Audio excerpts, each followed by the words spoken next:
Hello students, कुछ आधारभूत ज्यामितियों के बारे में आज हम पढ़ेंगे। तो उसमें आता है हमारे पास वक्र।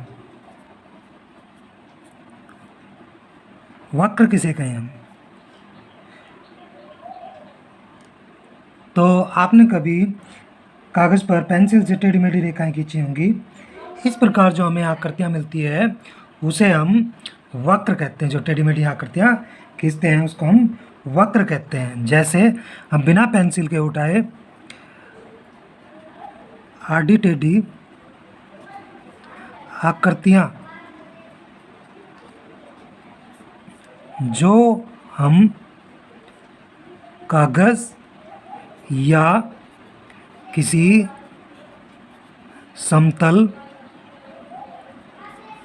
पृष्ठ पर खींचते हैं उन्हें वक्र कहते हैं। जैसे एक वक्र ये है और एक वक्र ये है। इसको हम बंद वक्र कहते हैं और इसको खुला। फिर आता है हमारे पास सरल वक्र। यदि कोई वक्र अपने आप को न काटे तो उसे हम सरल वक्र कहते हैं।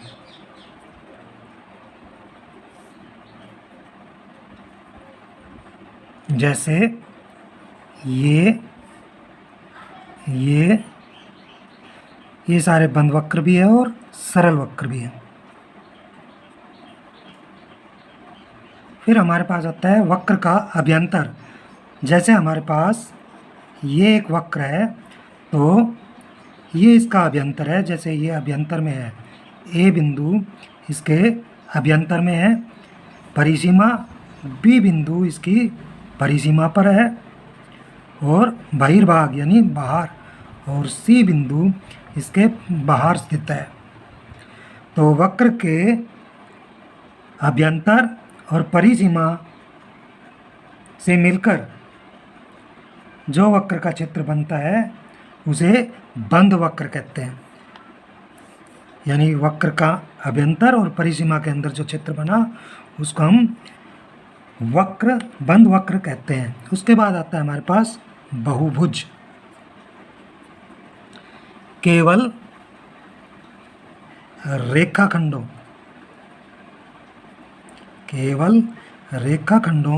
से बना बंद वक्र बहुभुज कहलाता है। जिसमें केवल रेखाखंड हो। जैसे हमारे पास ये त्रिभुज बनी, इसमें केवल रेखाखंड है। ये चतुर्भुज बनी, इसमें भी केवल रेखाखंड है। पंचभुज बनी, इसमें भी केवल रेखाखंड है। ये पंचभुज है, इसमें भी केवल रेखाखंड है। अब हम किसी बहुभुज के भुजाएं, शीर्ष और विकर्ण के बारे में बात करेंगे। तो जैसे हमारे पास ये एक चतुर्भुज है, ए बी सी डी। तो इसकी भुजाएं हैं हमारे पास जिनसे ये मिलकर बनी है, A B, B C, C D और डी ए। ये इसकी भुजाएं 1 2 3 4 ये भुजाएं हैं। उसके बाद है शीर्ष जहाँ पर दो भुजाएं मिल रही हैं। तो यहाँ पर ये भुजा मिल रही है, ए बी सी और डी। उसके बाद आते हैं विकर्ण। किसी भी आकृति में विकर्ण जो हैं वो आमने सामने वाले शीर्षों को मिलाने से बनते हैं। आमने सामने, जैसे ये इसके सामने है तो एक शीर्ष ये, एक विकर्ण ये, ए और सी शीर्ष को मिलाया तो ए सी मिला, इस तरह बी और डी को मिलाया तो बी डी मिला। ये इसके विकर्ण है। उसके बाद आता है आसन्न भुजाएं। आसन्न भुजाएं यानी साथ लगती हुई, या हम ये कह सकते हैं पड़ोसी। तो जैसे ए बी की आसन्न है बी सी, जिसमें एक बिंदु कॉमन है, और इसी तरह डी ए की आसन्न है ए बी, और इसी तरह हमारे पास बी सी की आसन्न है सी ए, और इसी तरह हमारे पास डी सी की आसन्न है डी ए। तो ये आसन्न भुजाएं हैं हमारे पास। उसके बाद आसन्न शीर्ष। आसन्न शीर्ष एक आसन्न भी आसन्न शीर्ष। तो एक आसन्न शीर्ष है हमारे पास बी और डी, इसी तरह बी का ए और सी, इसी तरह सी का आसन्न शीर्ष है बी और डी, और इसी तरह डी का ए और सी। ये हमारे आसन्न शीर्ष है। तो अब हमारी एक्सरसाइज है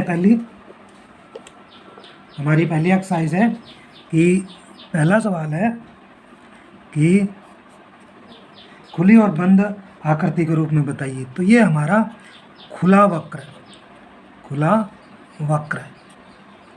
उसके बाद इसकी बात करें हम तो ये हमारा बंद है। इसके बाद अगर हम इसकी बात करें तो ये खुला वक्र है। उसके बाद हम बात करें इसकी तो ये हमारे पास बंद है, और इसके बाद इसकी बात करें हम तो ये भी हमारे पास बंद है। अब हमारा दूसरा सवाल है कि रफ आकृतियाँ खींचिए खुले वक्र की। तो ये हमारे खुला वक्र है, और एक बंद वक्र की। तो ये हमारे पास बंद वक्र है। इसी प्रकार हम और भी आकृतियाँ खींच। अब हमारा तीसरा सवाल है कोई बहुभुज खींचिए और उसके अभ्यंतर में को छायांकित कीजिए। तो हम ये बहुभुज खींचते हैं त्रिभुज, इसको हम छायांकित, अंदर इसका अभ्यंतर हम छायांकित कर देंगे। इसको इस तरह से हम छायांकित कर देंगे। मान लो हमारे पास ये चतुर्भुज है, ये भी एक बहुभुज है, इसको भी हम छायांकित कर देंगे। ऐसे हम छायांकित कर लेंगे। चौथा सवाल है किस आकृति को देखिए और बताइए कि क्या ये बंद वक्र है। बिल्कुल बंद वक्र है। दूसरा कह रहा है क्या ये बंद है। बिल्कुल बंद है और वक्र भी है। पहले में पूछ रहा है वक्र है या नहीं है, दूसरे में पूछ रहा है क्या ये बंद है, तो बंद वक्र है। इसी तरह हमारा पांचवा सवाल है कि एक बंद वक्र खींचिए जो बहुभुज ना हो।